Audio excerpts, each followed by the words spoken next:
Welcome to POC Global Media.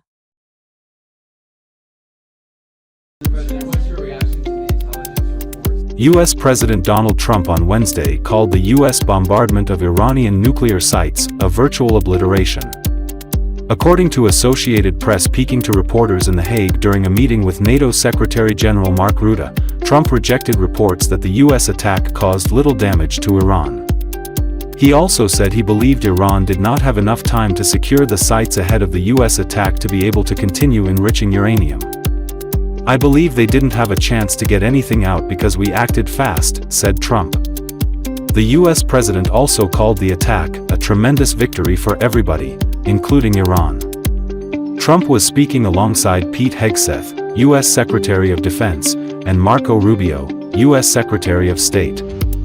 NATO member leaders, including Trump, gathered Wednesday for a summit in the Netherlands where they are expected to agree upon a new defense spending target of 5% of gross domestic product. Mr. President, what's your reaction to the intelligence reports saying that the Iranian nuclear sites will be partially devastated, not entirely? Yeah, well, they said it was actually the report said it could have been they don't know. I mean, they did a report.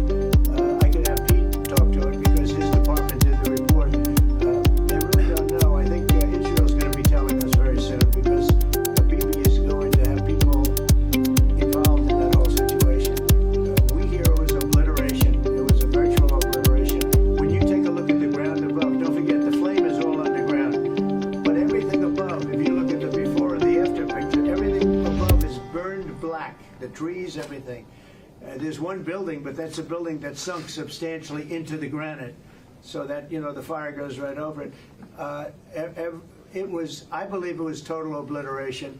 I believe they didn't have a chance to get anything out because we acted fast. If it would have taken 2 weeks, maybe, but it's very hard to remove that kind of material. Very hard and very dangerous for them to remove it.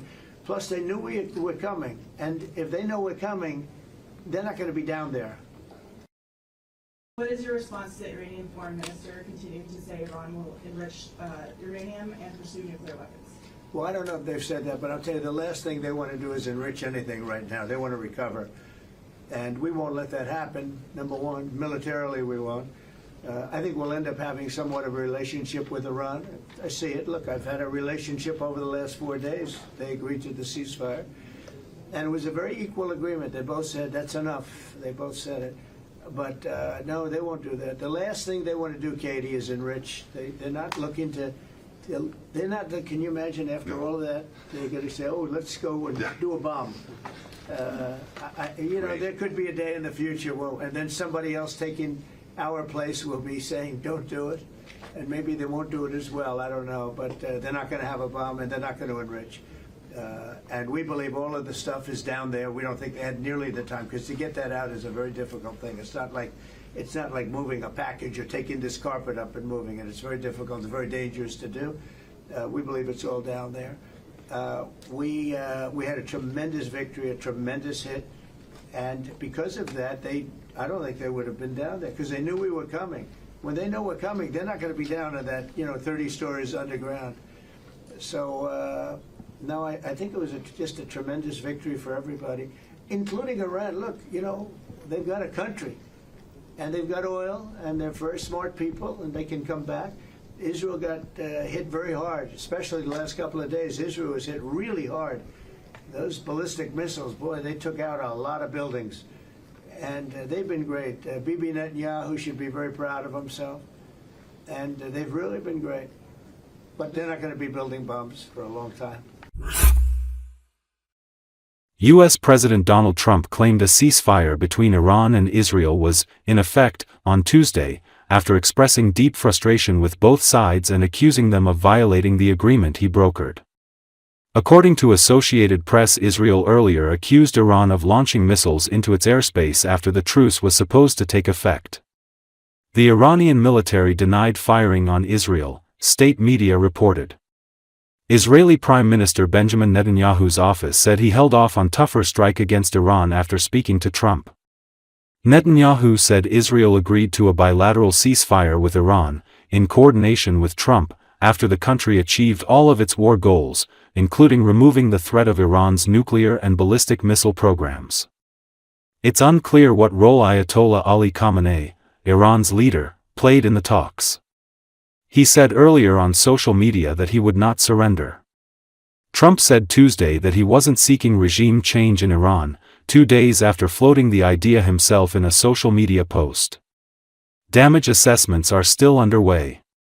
Meanwhile, Trump said he thinks he'll see Volodymyr Zelensky during the NATO summit. A lot of planes going in the wrong direction, you know that. Do you want any consequences for Israel? Or No, Iran because for they didn't breaking do anything. They didn't do anything. They would have if they put out a statement of truth. And they didn't do anything. Sir, how are you confident that this might not happen again, say in a couple of I weeks? think they're both tired of it. I think they don't want it to happen again. And Iran's not going to have a nuclear weapon, by the way. I think it's the last thing on their mind right now.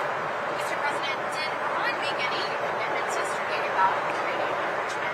But what? About uranium enrichment? They're not going to have enrichment, and they're not going to have a nuclear weapon, and they know that. They're going to get on to being a great trading nation. You know, they're very good traders. And they're going to be a great trading nation, and they have a lot of oil. They're going to do well. They're not going to have a nuclear weapon. So did they The last thing on Iran's mind right now is nuclear weapons. Can you clarify what you meant when you mentioned regime change in your Truth Social post the other night? Which? Regime change? Do No. you want to see regime change in No, Iran? no. If there was, there was. But no, I don't want it. I'd like to see everything calm down as quickly as possible. Regime change takes chaos. And ideally, we don't want to see so much chaos. So we'll see how it does. You know, the Iranians are very good traders, very good businessmen.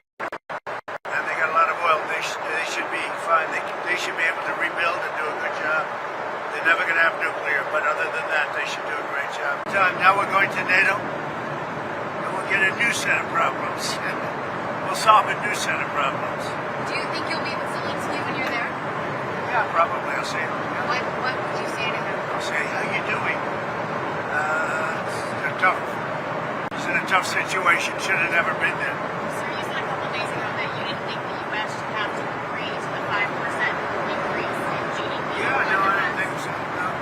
Do you want to carve out? I was the one that said that's what they should be paying, as you know. No, I should do something. And they're having a problem with Spain. There's always a problem with Spain. Because Spain's not agreeing, which is very unfair to the rest of them. So the U.S. won't be increasing our GDP to 5%. I don't think we should pay what everyone else, you know, they're in Europe, we're not.